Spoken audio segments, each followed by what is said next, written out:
Alors, j'ai hérité de la difficile tâche de vous maintenir éveillé après ce repas frugal.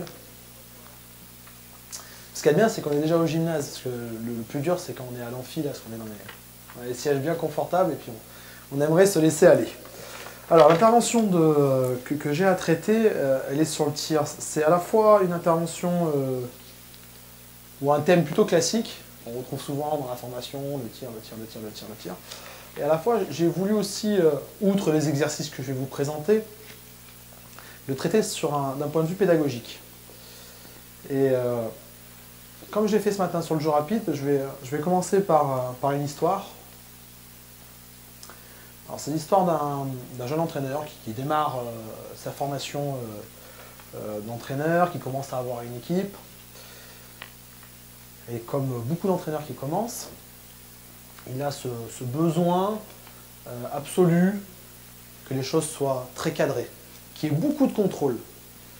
Il a besoin d'exprimer sa connaissance, lui en tant qu'entraîneur, en tant que posture de maître, un petit peu par rapport à l'élève, de faire passer beaucoup d'infos, de connaissances. Et ça s'exprime par exemple sur des exercices avec de jolies rotations. La colonne qui va bien, le déplacement du joueur qui passe de telle colonne à telle colonne. On va chercher sur le livre l'exercice qu'il faut absolument faire. Là, alors hop, je cherche un exercice sur le tir, donc page 212, hop. Ah bah super, j'ai mon exercice pour ce soir. Ah, puis les rotations, elles sont vachement bien. Bon, bah, cet entraîneur-là, c'est ce qu'il fait. Il met ça en place.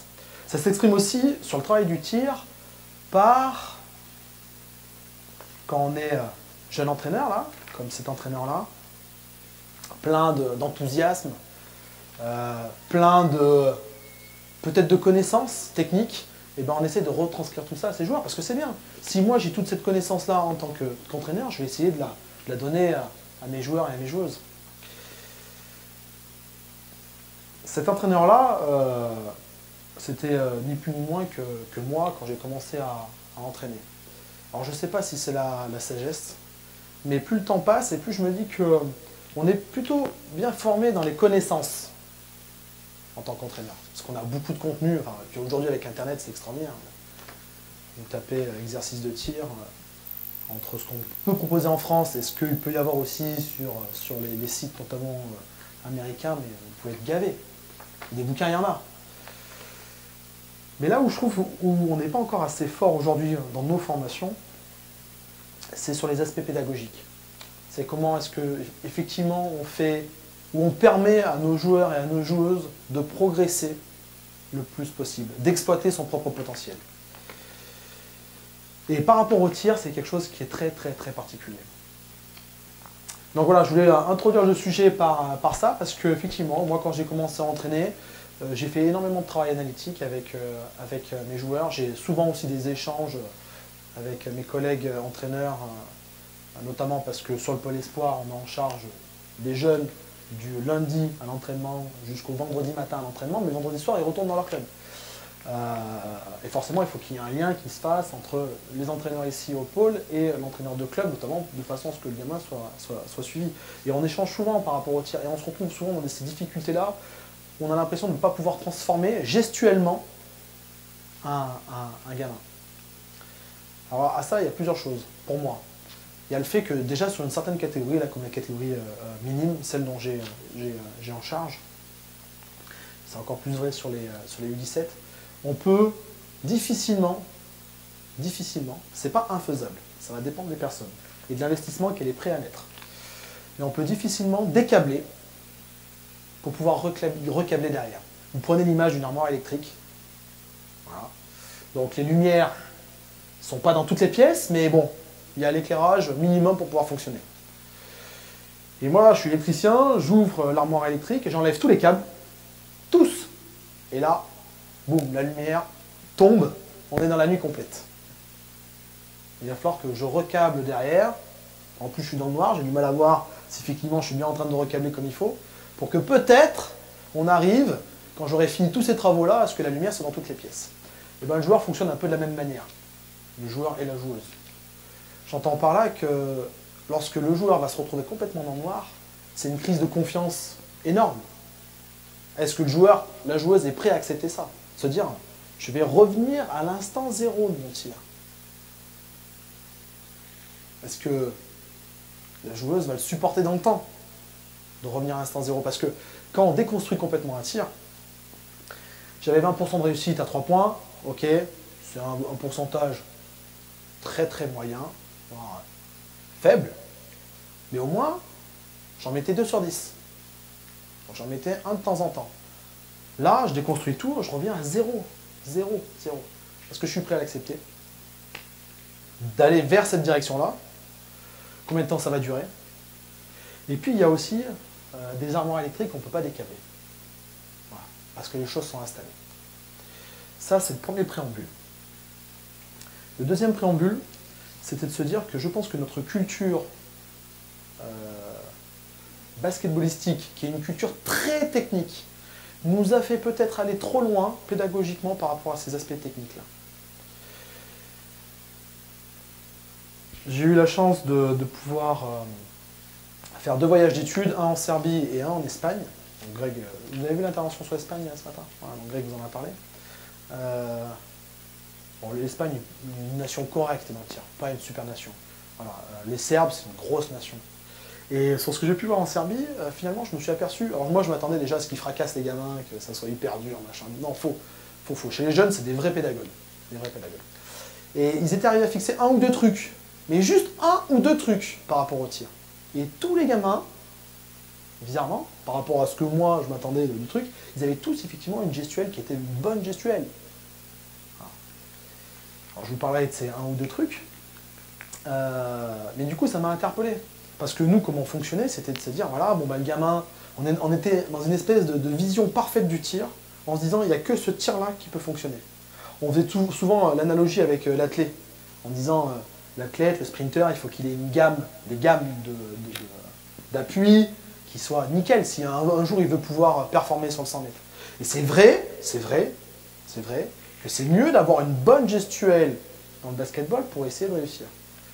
Mais c'est pas totalement obligatoire. En préparant l'intervention, je me suis dit, tiens, c'est vrai que... Alors j'ai cherché des gestuelles vraiment nickel. Hein. Par exemple, une gestuelle qui est vraiment, vraiment top, celle de Ray Allen, en garçon, qui a peut-être été l'un des meilleurs shooters en NBA. D'ailleurs, je ne sais pas s'il a retrouvé un club ou s'il continue ou pas. Bref. Pour l'instant, il fait rien, il se repose. Donc lui, gestuel, super. Mais du coup, en cherchant ça, je me suis dit, ah ouais, mais attends, il y a d'autres shooters comme lui qui étaient vraiment de bons shooters. Et, alors, pour les plus anciens d'entre vous, ça vous parlera. Les plus jeunes, je ne sais pas. Mais Larry Bird. Gros shooter, Larry Bird. Hein, il a gagné plusieurs fois le concours de tir à 3 points. Est-ce que vous vous rappelez un peu de la gestuelle de Larry Bird? Ça fait sourire, Alain. Ouais, c'est ça. Il avait un tir sur le côté, derrière la tête. Vraiment, on va pas dire, c'est pas une gestuelle hyper académique. Sacré shooter quand même. Plus proche de nous, et un exemple féminin, voilà, Céline Dumerc. Vous avez vu cette photo sur le poster, elle est comme ça là? Ouais, bon, on est quand même bien content des tirs qu'elle a mis hein, au JO. Donc tout ça pour vous dire qu'à un moment, effectivement, il faut être concentré sur la mécanique, la gestuelle de tir. C'est important, mais ce n'est pas quelque chose qui doit être complètement rédhibitoire dans notre enseignement. Le joueur qui commence effectivement, et on verra ce qu'il faut arriver à mettre en place, et qui commence à mettre dedans, peut-être que si, mécaniquement, il est organisé comme ça. Je vous donne un exemple plus simple, peut-être qui vous parlera un peu plus. C'est dans le tir, et ça je pense que c'est dû à la visée, et je pense qu'on n'est pas tous les mêmes par rapport à ça. Ça, il faut arriver à repérer. Certains joueurs peuvent effectivement garder leur tir, qui va plutôt se décaler sur le côté. Hein. Vous êtes d'accord qu'à un moment, le tir il se décale légèrement sur le côté. On a souvent le coude qui essaie de s'aligner, d'accord? Là, donc le ballon est légèrement sur le côté, mais pourtant, moi je garde la tête droite pour viser. Moi. Par contre, certains joueurs ont besoin de se mettre comme ça, pour être vraiment les yeux en face du ballon et donc du cercle. Et si je veux avoir ça, vous avez vu mes appuis? C'est plus les mêmes. Je suis obligé de tourner mon bassin pour tourner effectivement mes épaules et pour avoir vraiment la tête en face du ballon. Là, c'est moins le cas. Notamment quand je suis à la fin. Ça, je pense que c'est effectivement une forme d'unicité. Les gens ne sont pas les mêmes les uns par rapport aux autres. Et voilà quelle petite différence on peut avoir. Et je pense que Céline Dumerc, elle serait... Si demain, alors peut-être pas aujourd'hui parce qu'elle est senior, mais si elle avait eu un entraîneur, peut-être qu'elle a eu, je ne sais pas, hein, mais si elle avait eu un entraîneur en cadette qui lui dit non, mais ça là, ça c'est... Arrête tout quoi. Non, c'est ça, tiens. C'est pas ça. Je ne sais pas si aujourd'hui elle serait aussi à droite que ce qu'elle l'est. Je m'interroge. Bon, pour revenir un peu plus dans le présent, en discutant avec les Serbes, eux ils ont fixé 2-3 trucs. Et je me suis dit, c'est pas bête comme socle commun. Les 3 trucs qu'ils ont dit, qui est super important dans le tir, c'est 1, l'attraper de la balle. Quand j'attrape le ballon. Et vous allez voir, les choses sont... C'est bête comme chou. Hein. C'est 1, la main qui tire. Donc moi je suis droitier, ma main forte, d'accord, va se placer derrière le ballon. Donc je prépare cette main-là pour qu'elle soit derrière le ballon. Et la main qui ne tire pas, la main qui accompagne, va se mettre sur le côté du ballon. Et le truc qui est très important, c'est les doigts qui montrent le ciel. D'accord? Ce qui permet effectivement déjà de gagner un temps. Parce que souvent on a des joueurs qui attrapent, des joueurs et des joueuses qui attrapent le ballon en ayant plutôt les doigts qui montrent devant eux plutôt que le ciel. Donc on perd un certain temps. Donc, le fait simplement sur les attraper, d'être tout de suite comme ça, ils ont déjà solutionné en grande partie ce qui va découler derrière. Ça, c'était la première chose, attraper de la balle. La deuxième chose qu'ils fixaient, et ça c'était ce que je disais tout à l'heure par rapport à l'aspect pédagogique, c'est qu'ils obligent les gamins à garder le bras tendu jusqu'à ce que le ballon ait touché le sol. Alors, quand je tire, par exemple, voilà, je vais tirer, je ne bouge pas jusqu'à ce que le ballon ait touché le sol, dans les exercices qu'ils mettent en place. Merci Gilles. Et la troisième chose qu'ils mettaient en place pour travailler la mécanique de tir, c'était le relâchement. Et ça, c'est là-dessus où j'ai eu le plus... je me suis dit, c'est vrai, putain, c'est dingue. On était, je pense, arrivé dans un tel point de vouloir tout décortiquer du geste, d'être tellement analytique dans le geste, qu'on robotisait les joueurs. Et le geste n'était plus fluide. On aurait dit, le geste... vraiment quelque chose qui était très robotisé, qui manquait de relâchement, et qui était donc plus un bon tir, plus en tout cas un tir qui pouvait conduire à l'efficacité. Et pour pouvoir avoir ce relâchement-là, donc l'attraper de la balle, okay, le fait de maintenir le geste jusqu'à ce que le ballon ait touché le sol, et une fois que la balle avait quitté mes doigts, il sautillait. Et je me dis, mais pourquoi sautiller? Il me dit, bah, alors le fait de sautiller, déjà ça va t'obliger à sauter. Normalement, un tir, alors que tu le prennes en suspension ou en extension pendant que tu es en train de monter, il faut sauter. C'est pas impossible. Et notamment chez les petits, des fois on a des gamins qui tirent comme ça. D'accord? Et puis 2, le sautillement que vous faites avec les pieds, bizarrement, vous le retrouvez dans le poignet. Et là, on a un vrai relâchement. Quand je tire comme ça, on a... Je perds mon truc là. Hop, on a ce relâchement au niveau du poignet qui est hyper important. Ça, par contre, il me semble que c'est une constante qu'on retrouve chez tous les joueurs qui sont de forts shooters, c'est que c'est des gens qui ont un vrai poignet. Ils arrivent à la fois à avoir de la force dans ce poignet, l'exemple même c'est du Buisson. Du Buisson, il se mettait dans les tribunes, il s'asseyait comme ça, poignet, boum, et il marquait. Et donc un vrai poignet, j'ai perdu le fil de ce que je voulais dire. Ah, la force et le relâchement. Ils arrivaient à combiner, les forts shooters qui ont un vrai poignet, ils arrivent à combiner à la fois la force d'expulsion avec le poignet, mais aussi une vraie souplesse, une forme de relâchement, une forme de fluidité. Voilà. Donc du coup, maintenant, quand j'enseigne le tir, ou quand j'essaye un petit peu de corriger les gamins qui ont trop d'aléas par rapport aux tirs, qui ont vraiment des tirs qui ne peuvent pas conduire à la réussite, le socle commun, c'est ça. Et je fixe toujours ce socle commun-là, dans tous les exercices qu'ils font. Après, on va rajouter une composante, pas plus, pas 15, parce que ça on a fait les bêtises avant, hein. Ça veut dire que les gamins ils faisaient leur travail analytique de tir, Puis moi je passais, je dis ah là je pense que ton coude il sort un petit peu trop, tu devrais le rentrer. Ah ok. Puis il y a un autre entraîneur, parce que donc on essaye de faire en sorte que lorsqu'on a beaucoup de personnes qui sont en train de tirer, ben, les entraîneurs se baladent. L'autre entraîneur est passé, il dit ah ton appui là, moi je ferai comme ça. Puis la semaine d'après, c'était encore de nouvelles consignes. Et pédagogiquement, ça n'a pas de sens. Pour progresser, il faut répéter. Il faut essayer de faire en sorte que ça soit un peu fun, mais il faut répéter. D'accord? Surtout quand on est dans un apprentissage technique. Vous voyez l'erreur se répéter régulièrement. Effectivement, là, vous pouvez intervenir auprès de votre joueur ou de votre joueuse. Mais pas de n'importe quelle manière. On est des champions en France de la pédagogie par l'erreur. Je m'explique. Je vois une erreur. Ah, c'est pas bien. T'aurais dû faire ça comme ça. Je vois une autre erreur. Ah, c'est pas bien.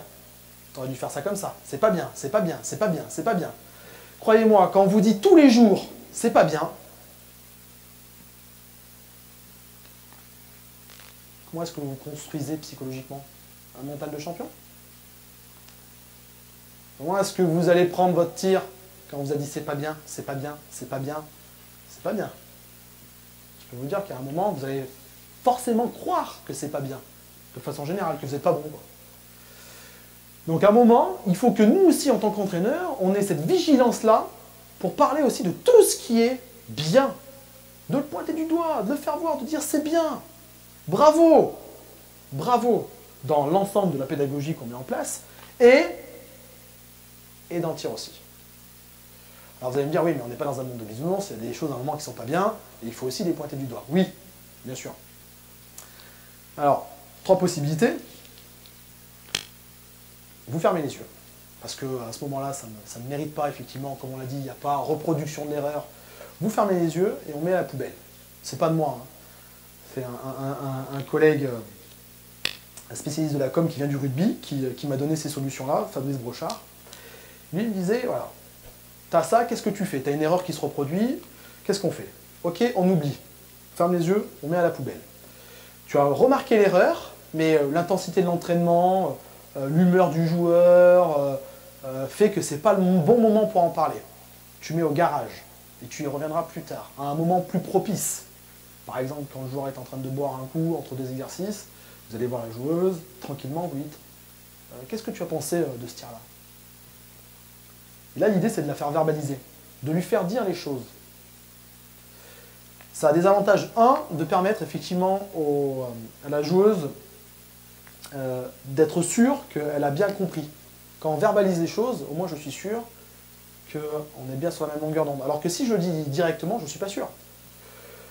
Si je regarde Fred, je lui dis non, mais ton coude il est à l'extérieur. Est-ce que Fred l'a bien compris?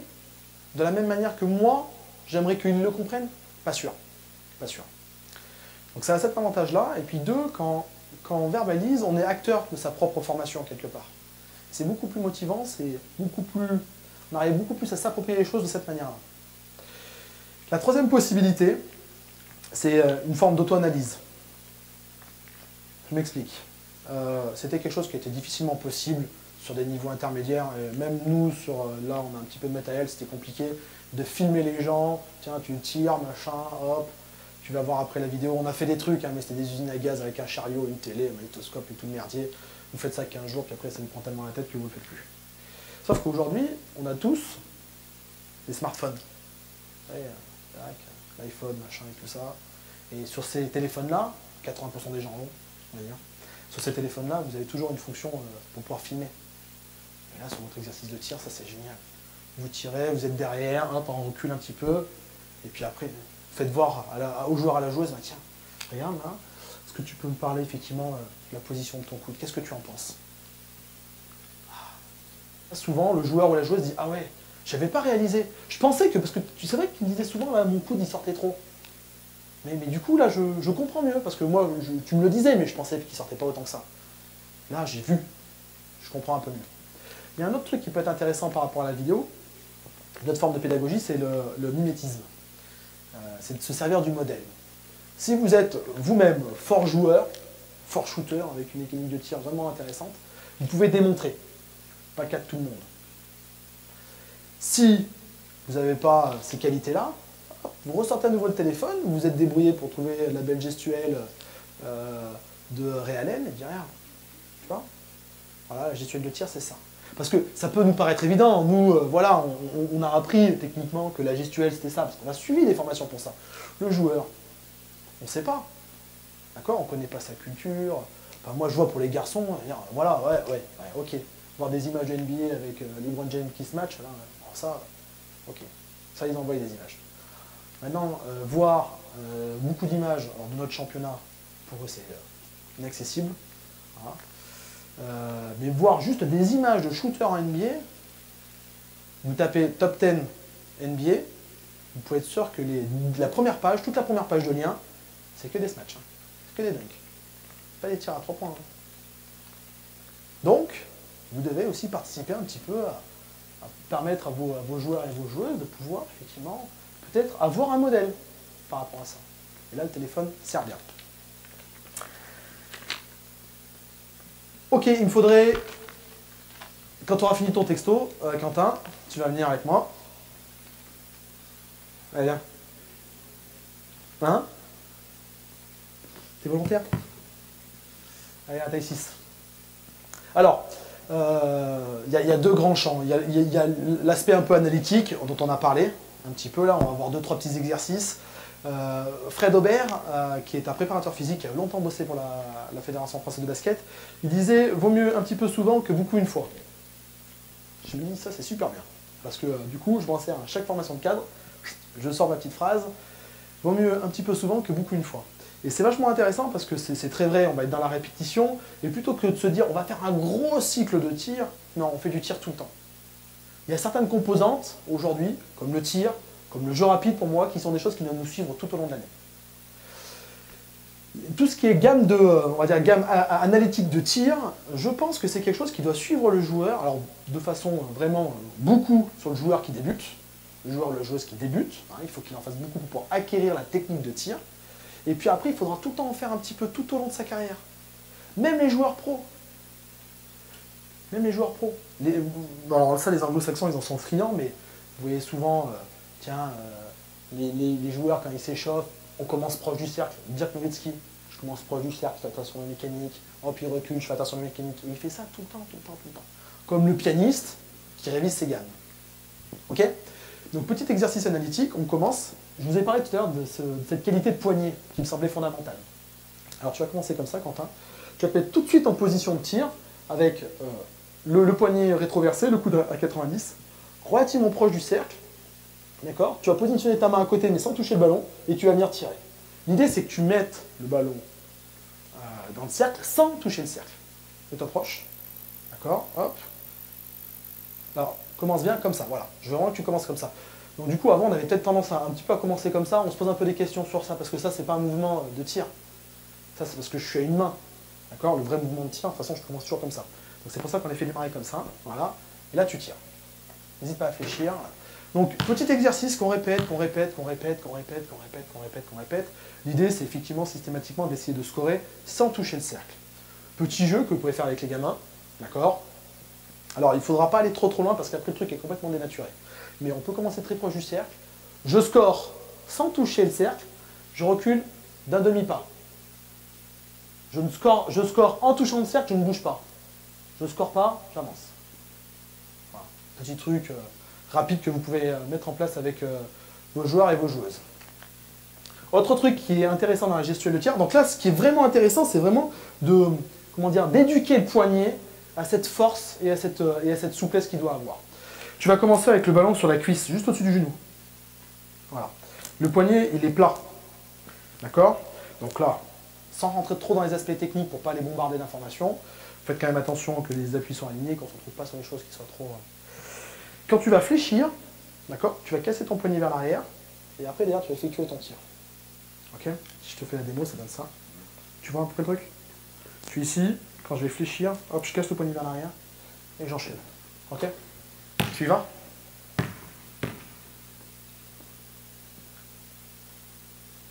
Ok.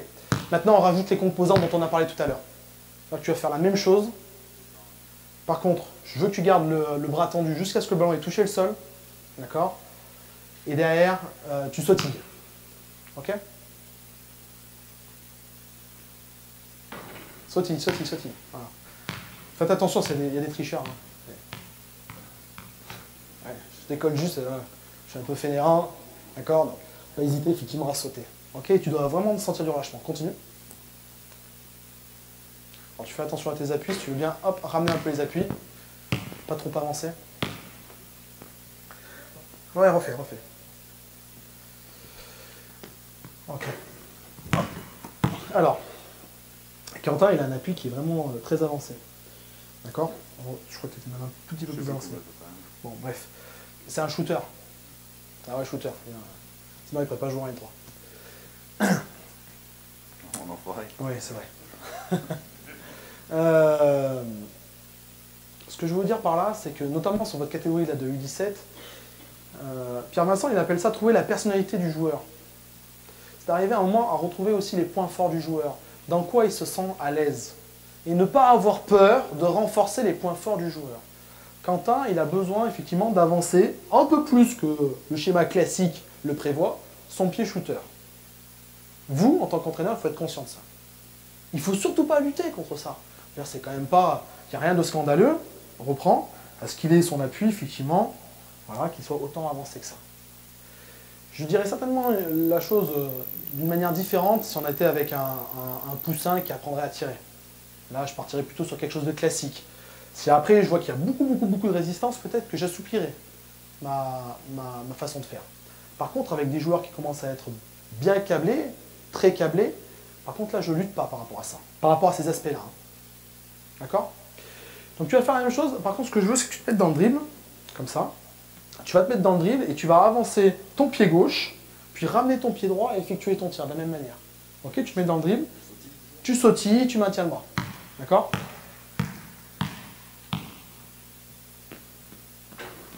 Voilà, et tu recommences. Tu scores, tu recules. Ouais.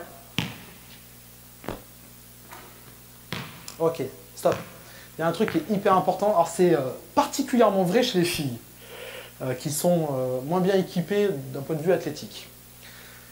Les filles, elles avancent encore plus leur pied shooter. En tout cas, elles se servent beaucoup de leur pied shooter pour pouvoir tirer. Et il y a une raison à ça. C'est que lorsque j'avance mon pied shooter, on retrouve aussi chez les garçons, mais chez les filles, c'est encore plus prégnant. Lorsque j'avance mon pied shooter, je commence à mettre de la force, j'accompagne mon ballon. Si je suis droitier, en avançant mon pied shooter, j'accompagne mon ballon, je vais donner déjà de la force à mon ballon et je vais pouvoir d'autant plus me concentrer sur l'aspect de la précision. C'est pour ça qu'effectivement on voit beaucoup de tirs chez les filles où elles avancent le pied, mais c'est pour ça aussi que vous devez prendre conscience de ce genre de choses-là et qu'il y a des joueurs qui ont besoin effectivement là, voilà, de se reculer un petit peu comme ça, notamment sur les ballons qui arrivent de face, pour prendre et enchaîner. Des fois, les joueurs ne sont pas conscients de ça, mais vous devez le repérer. Et il ne faut pas avoir peur de renforcer ça, parce que vous allez renforcer leur adresse. D'accord? Par contre, chez d'autres joueurs, notamment chez les garçons, on peut avoir aussi des arrêts un peu plus simultanés, notamment sur les courses sortantes. Ok? Donc tu fais le même exercice, sauf que cette fois, tu vas être sur des rotations. C'est-à-dire que par exemple, tu vas partir hop, ici, donc tu vas partir dans un premier temps derrière la ligne à 3 points, tu vas plutôt attaquer la ligne de fond dans le dribble. On va te mettre de l'autre côté, tu seras sur le pied, tu seras sur ta main droite. Voilà. Donc tu vas attaquer la ligne de fond, d'accord? Et puis lorsque tu vas stopper ton dribble, hop, tu vas pivoter pour venir tirer ici. Mais d'abord ligne de fond, ok, on a un vrai pivot engagé, pour le tir. Ouais, gauche-droite, c'est ça.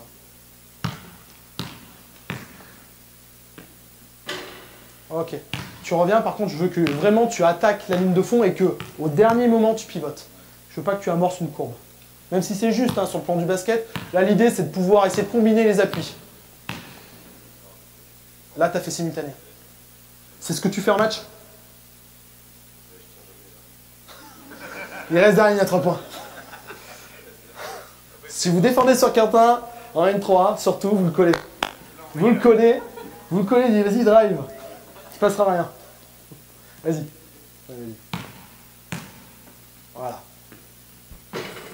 Donc là, après, c'est comme ça qu'on introduit effectivement le travail d'appui.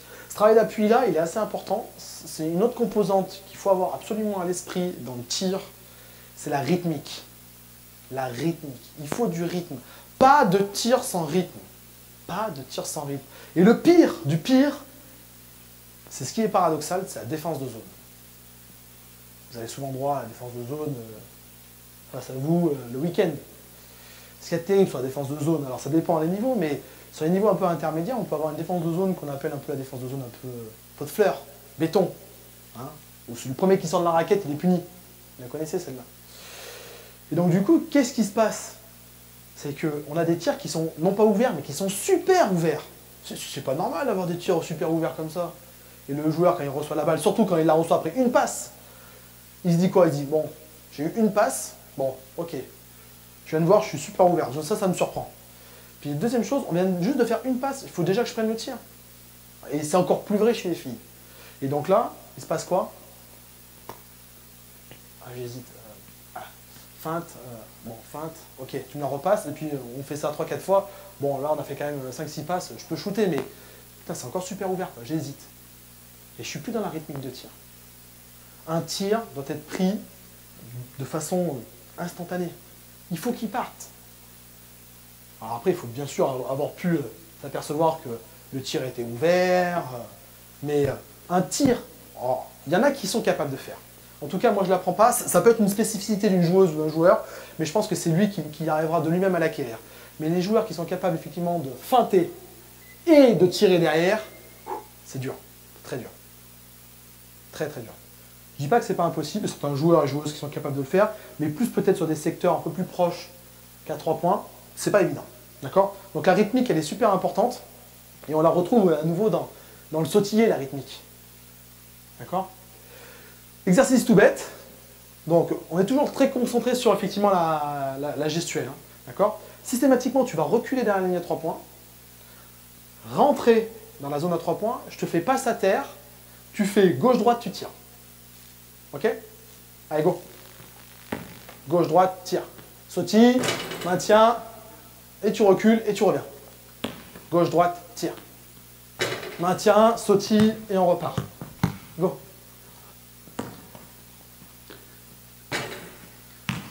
Ok. Donc, là, on peut commencer un petit peu à compter. Alors, vous avez tout plein d'exercices.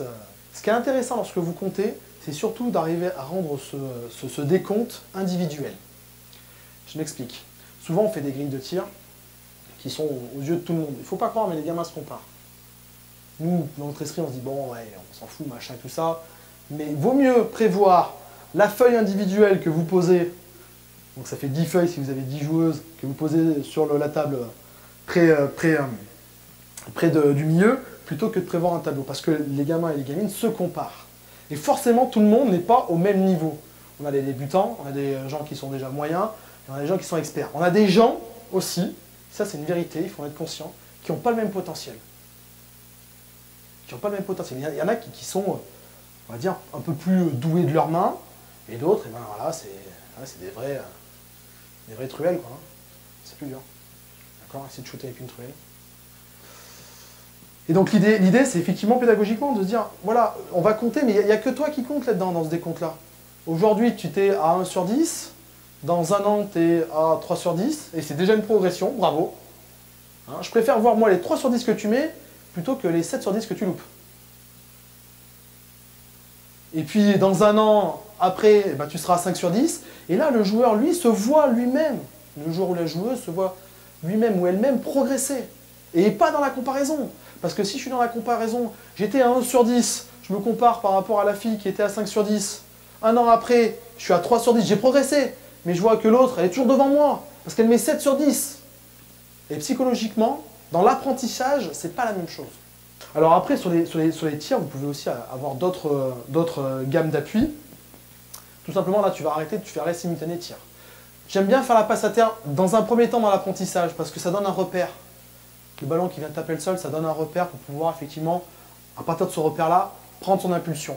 Quand on fait un arrêt simultané, donc tu vas prendre ton impulsion, ce que je veux que tu arrives à faire, c'est prendre une impulsion, donc souvent elle se fait ici pied gauche, si tu es droitier, tu vas capter le ballon dans ton saut, un saut qui va plutôt être rasant, atterrir sur tes deux appuis, arrêt simultané et tirer. Ok, tu le fais à l'intérieur de la zone à 3 points. Allez, go. Hop, bam. Là, c'est un tout petit peu limite. Très bien, repart. Maintien. L'idée du maintien du bras, c'est... Il faut le répéter. Mais l'idée du maintien du bras, c'est qu'à un moment, le joueur, s'il ne maintient pas son bras, il va avoir tendance systématiquement à le raccourcir. Le concept, c'est si je suis à 120% d'entraînement, je vais pouvoir m'accorder le fait d'être à 100% le jour du match. Par contre, si je suis à 90% d'entraînement, vous m'avez compris. D'accord? Donc, autre rythmique. Alternatif simultané. Qu'est-ce que j'ai fait de mon papier, moi? Il est là.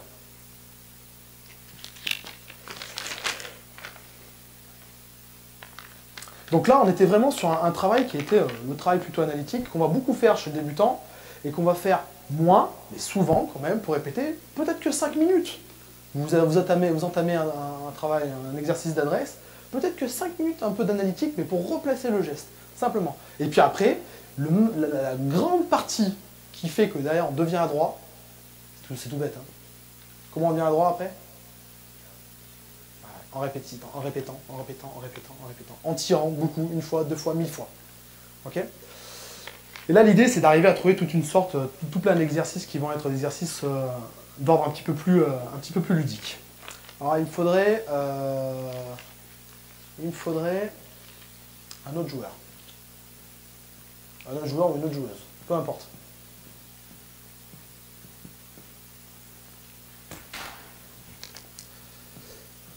Est-ce que tu peux m'envoyer un feutre, Quentin, s'il te plaît? Prenez un ballon chacun. Alors là, ce qui est intéressant, c'est de les mettre plutôt par niveau. Donc, vous connaissez tous les types d'exercices qui vont être... Merci. Attraper des souvenirs. Hop. J'aime bien les aspects qui sont un petit peu visuels. Alors, tiens. 4. Ils vont comprendre.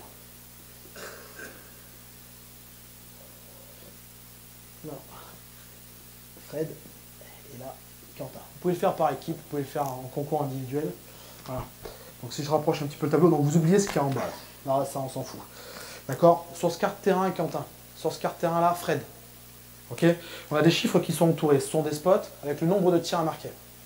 Je tire, je vais chercher ma balle, je reviens, je tire, et ainsi de suite. Dès que vous avez marqué le nombre de tirs qu'il y a sur le spot, il faut venir courir, récupérer le feutre qui sera ici, et venir barrer le spot qui a été validé.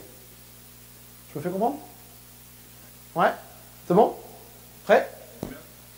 Alors, on a dans le corner là-bas 3, ici dans le coude de la raquette 4, et à 45 à 3 points 2. Bien sûr que tu es obligé de faire un 3 points.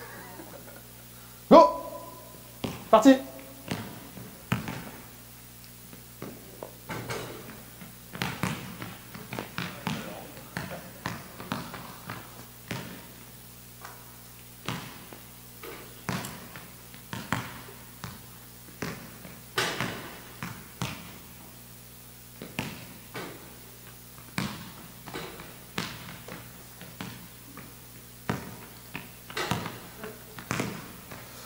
Autre règle pédagogique, mettre le niveau de difficulté en face des réalités du joueur. Si la marche elle est trop haute, le joueur à un moment va s'épuiser et à un moment il risque de renoncer. Si la marche elle est trop basse, ça devient trop facile et il ne progresse pas. Est-ce que je vais en avoir un qui va terminer son spot? Ouais, Fred, ok. Tu as le feutre qui est par terre, tu es de ce côté. Ok, stop. On va arrêter l'exercice là, vous avez compris. Mais cet aspect visuel, c'est vraiment qu'on rentre effectivement dans l'aspect un petit peu de la compète. Vous pouvez aller un petit peu plus loin que ça. Je m'explique. Par exemple, on sait que les force shooters sont les personnes qui sont capables de mettre des séries de tirs. Un force shooter est capable, sur un match, de marquer un panier à 3 points, suivi d'un deuxième, suivi d'un troisième par exemple. Bah, l'idée, c'est de recréer un petit peu ces conditions-là. Et donc là, j'avais simplement un chiffre entouré, mais si j'ai un chiffre qui est précédé du multiplié, ça veut dire qu'il faut qu'ici, je vienne, dans ce cas-là, marquer 2 tirs à 3 points consécutifs. Si j'ai x2 là, c'est 2 tirs à 3 points consécutifs. Et après, vous pouvez mixer. C'est-à-dire que là, j'ai 2 tirs consécutifs. Là, j'en ai simplement 3 à marquer. Ce que j'aimais bien faire aussi, c'est par exemple, hop, faire la vaguelette avec la flèche pour indiquer que c'est un tir qui va être pris après dribble. Hop, par exemple ici 4. Donc on va partir là-dessus. On a ce spot-là là, qui est à faire. Donc en partant derrière la ligne à 3 points, je pars en dribble, je m'arrête au niveau du coude, tire. J'en ai 4 à mettre. À 45, j'en ai 2 consécutifs à 3 points à mettre. Et dans le corner, j'en ai 3 à mettre. Ok? Prêt? Allez, go! C'est parti! Allez, allez!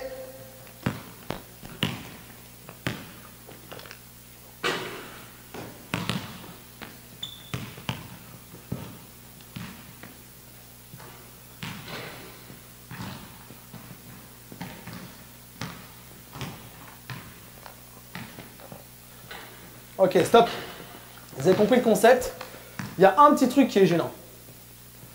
Quand on arrive sur des catégories comme les U17, l'idée c'est quand même de pouvoir reproduire un match, de reproduire un tir qu'on va pouvoir prendre en match. Qu'est-ce qu'il faisait Fred? Alors, de ce côté-là du terrain, tire. Tire. Est-ce que c'est le type de tir que tu peux réellement prendre en match? Non. Alors déjà, quand vous partez en dribble et que vous attaquez la raquette, rarement vous dribblez en commençant avec un dribble qui est tout de suite devant vous. Pourquoi? Parce qu'il y a un défenseur. D'accord?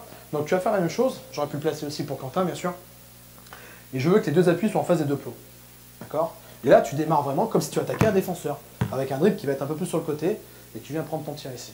D'accord? L'idée, c'est d'arriver aussi à créer, sans forcément bombarder les gens de consignes techniques, trop d'informations, tue l'information, c'est d'arriver à créer un environnement qui va provoquer la technique chez le joueur. Et c'est encore mieux, à la fin de l'exercice, quand il y avait pourquoi est-ce que je t'ai mis des plots là? Ah bah parce que normalement j'ai un défenseur, comme tu viens de le faire, j'ai un défenseur et que je ne peux pas dribbler en étant comme ça devant moi. Ok? Oui, je t'écoute. Si tu mets ce exercice-là, est-ce que tu mets toujours tes projectiles à sautiller avant de tenter ce sol? Alors, exactement, tu as raison. Quand on va arriver sur des concours, des choses comme ça, forcément, tous les aspects un petit peu analytiques, le socle commun, que j'ai appelé, d'accord? Là, il ne faudra pas le remettre en place. Et puis après, on ne peut pas avoir des joueurs qui, pendant le match, le vrai match, le samedi, vont tirer, faire comme ça. Il m'a dit de ne pas bouger. Ah, ça y est, la balle a touché le sol, je peux replier. Non, pas possible. D'accord? Donc là, effectivement, il faut arriver à le gérer. Donc on a parlé des gammes, on a parlé aussi effectivement de ce petit type de concours. Vous pouvez le faire en équipe, ce type de concours-là. C'est-à-dire qu'on aurait très bien pu mettre Fred et Quentin ensemble face à 2 autres personnes. Et on a le même type de travail. Ce qui est intéressant, ce qu'il faut bien faire comprendre aux joueurs aussi, c'est qu'il ne valide le spot que quand il est barré sur le tableau. Et ce qui est intéressant, c'est que là, on est vraiment dans l'aspect compétition, où je vois où en est mon adversaire. Parce que sur le tableau, c'est marqué.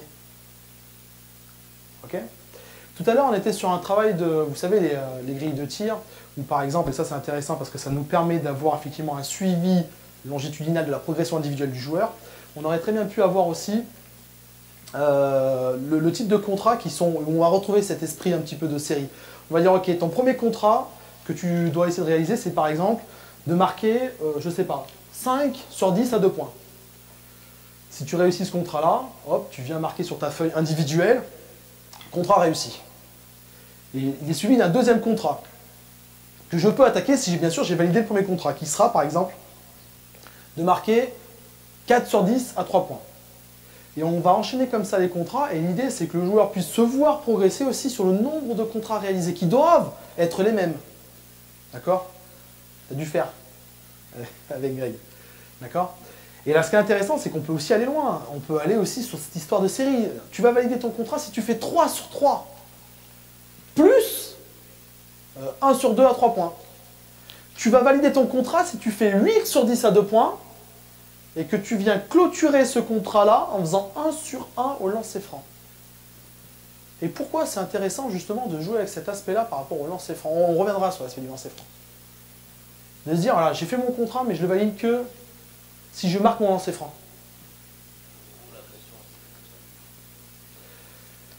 Le lancer franc, Moi, en tant qu'entraîneur, il n'y a rien de plus insupportable quand vous perdez un match et que vous avez l'impression que vous perdez à cause des lancers francs loupés. Dites, ce match-là. En plus, ce qu'il y a de terrible, c'est qu'on a rarement les stats à disposition, mais par contre, les lancers francs, on peut facilement les compter sur la feuille.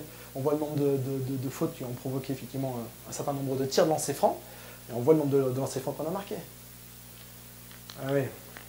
Ah ouais. 4 sur 22. Bon allez, on aurait eu un pourcentage à peu près correct en étant 50%, on aurait mis 11. Ah bah tiens, on aurait gagné. La réaction c'est, bah, lancez francs la semaine prochaine. Hein, puis on les met tous en colonne là, hop, et puis shoot et lancer, shoot et lancer, shoot et lancer. Hein, vaut mieux un petit peu souvent que beaucoup une fois. Et qu'est-ce qu'on fait? Bah là on fait beaucoup une fois.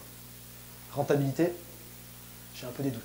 Par contre, du lancer franc tout le temps, un petit peu, qu'on va mettre entre chaque exercice, qu'on va mettre dans nos exercices. Il y a un truc qu'on peut faire, qui est assez connu, hein, c'est on fait un match, on joue 5-5 sur, je sais pas, on est en train de travailler sur corne, ce que vous voulez. Par contre, tous les paniers qu'on marque, ils sont validés que si on marque le lancer franc derrière. Quentin, on joue 5-5, il met un tir à 3 points. Ok, donc il n'y a pas 3-0. Pour l'instant, il y a 0-0. Tu as marqué un tir à 3 points, tu dois valider ce tir à 3 points par un lancer franc. Tu marques le lancer franc, ok, maintenant il y a 3-0. On remet un peu la pression du lancer franc. D'accord? Alors on ne peut pas se permettre de faire cet exercice-là tout le temps, parce que ça couperait beaucoup le rythme, mais une fois de temps en temps, ça peut être intéressant. Au niveau des lancers francs, ça fait 3 ans maintenant qu'au pôle, on fait du lancer franc entre chaque exercice. Chaque exercice, on fait du lancer franc. Et sous des formats complètement variés. Alors, on évite d'avoir des trop grosses séries, c'est-à-dire qu'on ne fait pas shooter 10 lancers francs de suite parce qu'on estime que ce n'est pas la réalité. C'est rarement dans un match, on va shooter 10 lancers francs de suite, sauf bagarre, anti-sportive et compagnie. Mais c'est souvent qu'on va shooter, effectivement, un lancer franc, 2 lancers francs. Et ce qui est intéressant, c'est que donc, on fait un exercice, je ne sais pas, de préparation physique, sur les soufflets, c'est intéressant, tiens. Allez, tout de suite, avant d'aller boire, vous devez shooter 2 lancers francs. 1, 2. L'idée, c'est de pouvoir suivre l'évolution du gamin. Donc il court, hop, et il va marquer son résultat. Voilà, j'ai fait 1 sur 2, 2 sur 2. D'accord? Et après, nous, effectivement, ça rentre dans un tableau, et c'est tout bête, hein, une fois que le tableau est établi, et une fois que vous avez mis ça en place, vous pouvez suivre l'évolution du gamin tout au long de l'année et voir sa progression au niveau du lancer franc. Donc, de petites séries. Alors par contre, vous pouvez faire par exemple, ce qui est bien, c'est faire aussi changer de panier pour s'habituer systématiquement à un nouvel environnement, ce que vous côtoyez dans les championnats, parce que vous jouez à la maison, vous jouez à l'extérieur, vous jouez à la maison, vous jouez à l'extérieur. Shoot 2 lancers francs ici, vous devez changer de panier, shooter un lancer franc. Et vous marquez votre résultat sur 3. Et ainsi de suite. Un petit peu souvent, vaut mieux que beaucoup une fois. Ok? Donc ça, c'était la parenthèse par rapport au lancer franc, qui est un tir qu'on a du mal à faire travailler. Et pourtant, je pense que c'est quelque chose qui est vraiment, vraiment, vraiment fondamental. Si vous arrivez à mettre un petit peu de lancer franc souvent, voilà, vous pouvez être sûr que vos joueurs et vos joueuses, quand ils vont arriver en senior, ce seront au moins de corrects shooters lancers francs. Voilà, ceux qui ont une capacité d'adresse pourront aller plus loin, mais de façon générale, ce seront de corrects shooters de lancer francs. Il me faut des plots. Il me faut des plots. Donc normalement, ça se fait en équipe.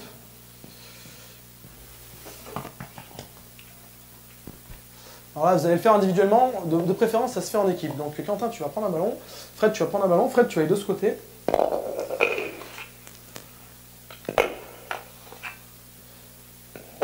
Je vais mettre que 3 plots. Vous pouvez facilement monter à 5, 6, 7 plots en fonction du niveau de vos joueurs. Donc c'est simple. Enfin, c'est relativement simple. Je shoot, je vais chercher mon propre rebond. D'accord? Si j'ai scoré, je déplace un plot de l'autre côté du demi-terrain. D'accord? Et si je n'ai pas scoré, je dépasse top plot. Ok? Pour l'instant, on ne tire qu'à 2 points et pas de tir à moins de 5 mètres. L'idée, c'est celui qui gagne, c'est celui qui a déplacé tous les plots, ou en tout cas celui qui n'a plus de plots sur son demi-terrain. Il faut bien comprendre que Quentin, pour l'instant, il en a 3, Fred, il en a 3, mais là, Fred, il en a 4 maintenant. Donc si on veut scorer, on rejoue sur la capacité à devoir faire des séries de tirs marqués. Ok? Vous avez compris?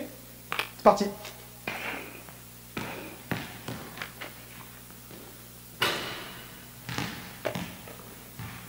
Pas de tir à moins de 5 mètres.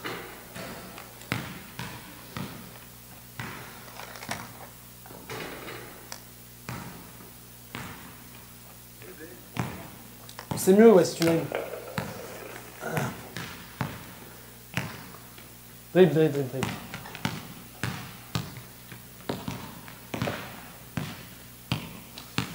Voilà. Stop, on va pas aller plus loin. Vous avez compris le principe. Il y a 2-3 petites précautions à prendre. Donc vous interdisez vos joueurs, vos joueuses à déplacer le plot avec le pied. Interdit. Parce que du coup, sinon on a le droit à de grands coups de pied. Et le plot, on le déplace. On le déplace. On le pousse pas. Ok?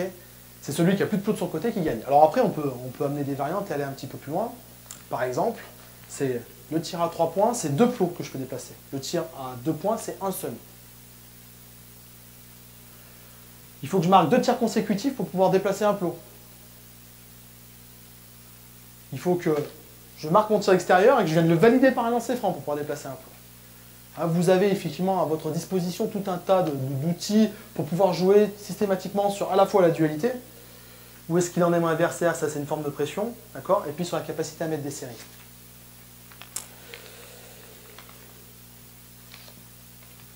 Alors, sur des moments qui sont plus des moments, notamment, on ne sait pas trop des fois comment gérer ces moments-là quand on est en fin de saison. Des fois, on a un petit peu moins de joueurs et de joueuses, mais on veut quand même continuer un petit peu à travailler. Donc, on est sur quelque chose qui va être moins d'intensité, plus ludique, mais néanmoins, ça reste du travail. Ça reste du travail, d'accord? Vous connaissez tous ces jeux. Par exemple, il y a un jeu qui est sympa et qu'on fait, nous, au niveau du pôle, au mois de juin. Hop, c'est la banque. Tu connais la banque? Tu connais? Alors, c'est Fred qui commence. Ouais, c'est ça, c'est l'histoire du coffre. C'est Fred qui commence. Donc Fred, alors par contre, ce sont rarement des exercices qu'on peut faire en pleine saison. Parce que c'est plutôt des exercices tranquilles. Mais ce qui est intéressant, c'est qu'on est toujours dans la dualité et qu'effectivement, on a une forme de pression. Donc tu vas choisir ton spot, il n'y a pas de spot à moins de 5 mètres. Tu tires du spot où tu veux, d'accord? Pas de tir à moins de 5 mètres, vas-y. Si Fred score, imaginons qu'il est scoré, d'accord? Quentin doit scorer exactement du même endroit. Ok? S'il tire à 2 points comme il vient de le faire, il score. Il y a 2 points qui partent en banque, dans le coffre. Quentin, étant donné que Fred a réussi son tir, doit tirer exactement du même endroit. Si Quentin se met à son tour à scorer, il y a 2 points de plus qui vont partir en banque. Et donc on aura 4 points dans le coffre. Le premier qui loupe récupère ce qui est dans le coffre, d'accord? Et le premier qui est, et c'est à vous de définir le nombre de tirs, le premier qui est à 21 points, 30 points, perd. Donc on est encore sur l'idée d'effectivement d'être sur la série. Autre jeu qu'on peut faire alors, individuellement ou en équipe, on va le faire individuellement. Viens avec moi. Vous imaginez un adversaire virtuel. D'accord? On va appeler ça battre le pro. Quand tu scores, Quentin, on va dire c'est le premier entre toi et cet adversaire virtuel qui arrive à 50 points. D'accord?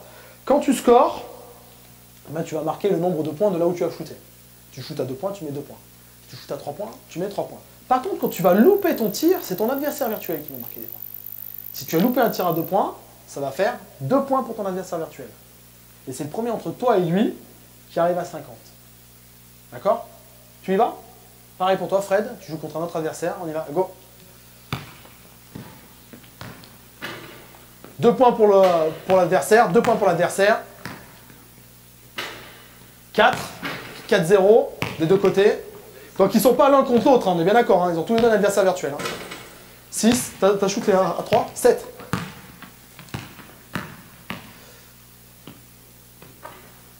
7-3. 10, top. Vous avez compris, et ainsi de suite. Ils auraient très bien pu le faire en équipe. D'accord? Ils ont un adversaire et Quentin et Fred sont ensemble. Quand vous commencez à avoir des joueurs qui commencent à être un petit peu adroits, qui dépassent effectivement les 50% de réussite, vous pouvez dire, si jamais tu loupes à 2 points, ça ne fera pas 2 points pour le pro. Ça lui fera 2 plus 1, 3 points. De la même manière, si vous loupez à 3 points, ça lui fera 3 plus 1, 4 points. Et vous pouvez monter sur des malus de plus 1, plus 2, Ça, c'est à vous de voir. Collectif, individuel. Ce qui est intéressant aussi, c'est d'arriver aussi à avoir des challenges pour l'équipe. Donc on a un exercice qui est vraiment hyper classique, ici au pôle. Hop. Alors il me faudrait 2 joueurs de plus. Ça va très vite, hein, c'est vraiment en mode piéton. Hein. 2 joueurs de plus. S'il vous plaît. Quentin, ça te met ici avec la balle. Dans le prolongement du plot. Fred, là-bas dans le prolongement du plot, il y en a un de vous deux qui prend un ballon. Voilà, super, tu te mets derrière Fred et toi tu vas te prendre devant Quentin. Donc c'est bien aussi d'arriver à travailler autour de la progression collective de l'équipe dans l'adresse. Donc l'exercice il est archi connu. Le premier de la colonne qui n'a pas de balle, tu viens contre le plot qui est ici. Et là tu as plusieurs choix. D'accord? Soit tu captes à 3 points, tu tires. Tu scores 3 points pour ton équipe. D'accord?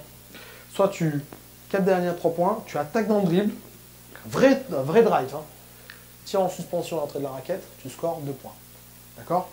Et ça va dépendre de ton appel de balle, et donc la position des mains, etc. Soit tu contournes le plot, tu n'appelles pas la balle, tu l'appelles ici au niveau des lancers francs, tu captes, tu tires. Tire à 3 points, tire à 2 points après dribble, ou tire à 2 points direct. Dès que Fred t'a passé ta balle, tu contournes de l'autre côté, et ainsi de suite. On y va? Allez, go, pensez à prendre le rebond. Hein. Voilà. Hop, tu récupères ta balle, tu changes de colonne. Fred, dépêche-toi. Faut être 6. L'idéal, c'est d'être 6. Voilà. Stop. Alors là-dessus, je vous invite vraiment à essayer de rendre vos joueurs un peu autonomes par rapport à ça. Donc au début, vous pouvez vous amuser à compter, puis très vite, une fois qu'ils ont très bien compris l'exercice, qu'ils ont des records à battre, de les rendre autonomes. C'est à eux de compter. C'est leur truc, c'est leur challenge qu'ils essayent de battre. Et faites-le à intervalles réguliers, alors peut-être pas toutes les semaines, parce que la progression ne sera pas significative, mais de revenir sur ce type d'exercice-là, peut-être une fois tous les mois et demi, tous les 2 mois, ça peut aussi marquer l'équipe qui progresse. Je me tourne vers Béranger, mais attention, souvent une chute d'adresse spectaculaire, qui n'a pas forcément un rapport avec la technique, c'est souvent aussi une marque de fatigue générale. Ça peut être un indicateur. Je confirme? Merci Béranger. Combien... souvent quand je pose cette question-là, tout le monde me dit oui, le tir c'est important. Oui, c'est important le tir. Vous entraînez généralement 2 fois par semaine? 2 fois 1h30? Donc 3 heures d'entraînement. Honnêtement, sur 3 heures d'entraînement, combien de temps vous consacrez au tir? Avec les lancers, on va mettre les lancers dedans. 1 heure sur 3?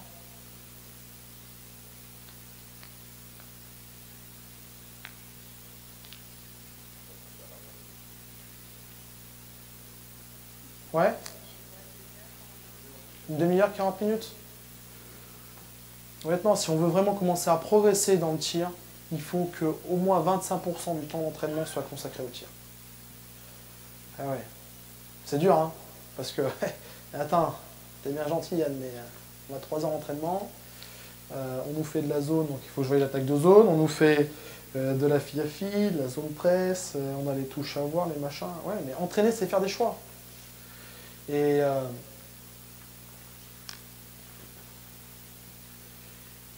la formation de la joueuse et du joueur,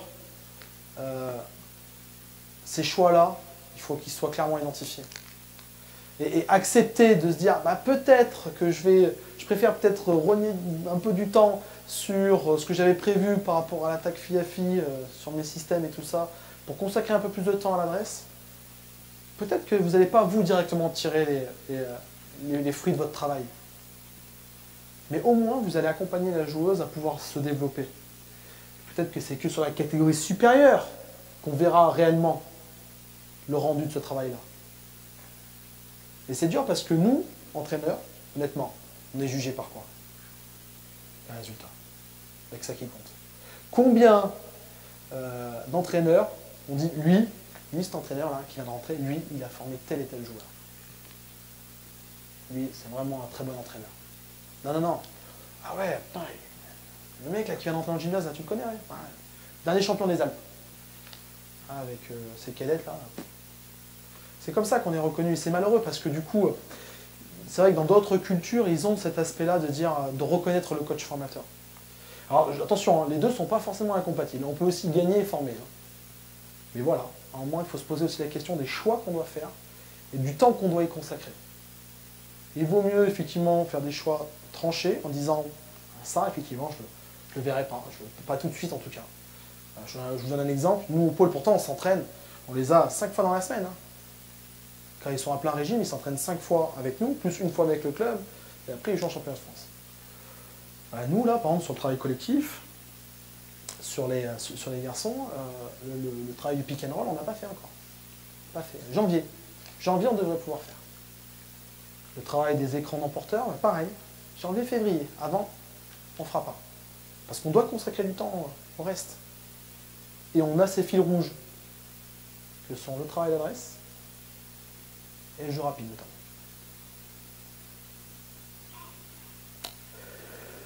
Est-ce que vous avez des questions? Oula. Pas de questions? Bah écoutez, je vous remercie. Je remercie les cobayes.